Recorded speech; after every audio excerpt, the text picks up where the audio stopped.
বন্ধুরা, একটি হরিণ এবং তার ছানা জ্বলন্ত রোদে মরুভূমির মধ্যে আটকা পড়ে।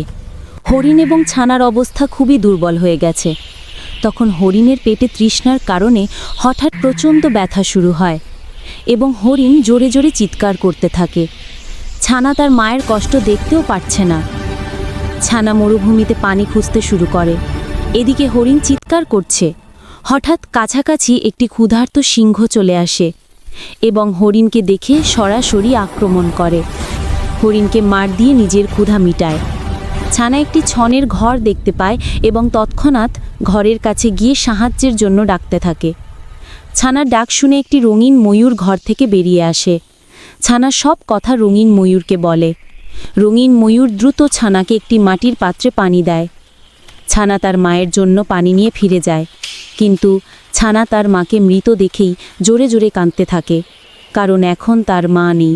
তার মায়ের জন্য লাইক বা সাবস্ক্রাইব করো।